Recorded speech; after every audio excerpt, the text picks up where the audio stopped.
1-ാം തീയതി ആയിട്ട് നമുക്കിവിടെ നല്ല കാലാവസ്ഥയാണ്. വലിയ തണുപ്പും കാര്യങ്ങളൊന്നും ഇല്ല. നല്ല വെയിലൊക്കെ തെളിഞ്ഞിട്ടുണ്ടേ. രാവിലെ മുറ്റത്തോട്ട് ഇറങ്ങി ചെടികളെ നോക്കലാണ് കേട്ടോ എൻ്റെ മെയിൻ പരിപാടി. അമ്മയാണെങ്കിൽ ഇവിടെ പുതിയ ബോൾസൊക്കെ നട്ടിട്ട് തണലത്ത് വെച്ചിട്ടുണ്ട് കേട്ടോ പിടിക്കാൻ വേണ്ടിയിട്ട്.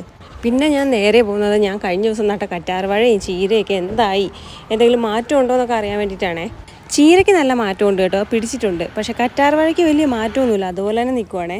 കഴിഞ്ഞ ദിവസം ഞാൻ പാവിയിട്ടുള്ള ചീരവിത്തിന് വെള്ളം ഒഴിച്ചു കൊടുക്കുകയാണ് കേട്ടോ. മുളച്ചിട്ടൊന്നുമില്ല, കുറച്ച് ദിവസം കൂടെ എടുക്കുമെന്നാണ് അമ്മ പറഞ്ഞത്. നന്നായിട്ട് വെള്ളം ഒഴിച്ചു കൊടുത്തിട്ടുണ്ടേ. ഇവിടെ വെള്ള കളറിൽ ഒരു കുട്ടി വഴുതനങ്ങ ഉണ്ടായി വരുന്നുണ്ട്, കാണാൻ നല്ല ക്യൂട്ടാണ്. പിന്നെ ഞാൻ കഴിഞ്ഞ ദിവസം നട്ടിട്ടുള്ള എൻ്റെ മുളകിൻ്റെ തൈകൾക്കും വെള്ളം ഒഴിച്ചു കൊടുത്തേ നന്നായിട്ട്. എല്ലാവരും ഇങ്ങനെ ഉഷാറായിട്ട് നിൽക്കുന്ന കാണുമ്പോൾ വലിയ സന്തോഷം കേട്ടോ.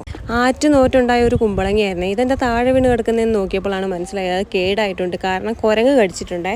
കുരങ്ങ് കടിച്ചത് കൊണ്ട് മരത്തിൽ നിന്ന് കേടായിട്ട് താഴെ വീണാണ് കേട്ടോ. ഞാൻ എന്നിട്ട് 2 പീസായിട്ട് നോക്കി കേട്ടോ, വല്ലതും കിട്ടാനുണ്ടോയെന്ന് അറിയാൻ വേണ്ടി. പക്ഷേ അത് കേടായിട്ടൊരു വൃത്തികെട്ട സ്മെല്ലായിട്ടുണ്ടായിരുന്നേ. അത് ഞാൻ മെഡലോട്ട് കൊടുത്തു കേട്ടോ, വിത്ത് എടുത്ത് വെക്കാൻ വേണ്ടിയിട്ട്. പിന്നെ നമ്മുടെ പടിഞ്ഞാറ് വശത്ത് നിറച്ച് മേട്ടുകാപ്പിയാണ്, അതിൻ്റെ ഇലയാണ് ഈ വീണ് കിടക്കുന്ന മുഴുവൻ. അപ്പോൾ അതെല്ലാം ഒന്ന് തൂത്തുവാരി വൃത്തിയാക്കി കളഞ്ഞേ. തൂത്തുവാരിയാലും 5 മിനിറ്റ് കഴിഞ്ഞ് വന്ന് നോക്കുമ്പോൾ ഇതുപോലെ തന്നെ കാണും കേട്ടോ കരിയില. അപ്പോൾ ഇതൊക്കെയാണ് കേട്ടോ എൻ്റെ ഫെബ്രുവരി 1 വിശേഷങ്ങൾ. അപ്പോൾ അത്രേ ഉള്ളൂ, ടാറ്റാ.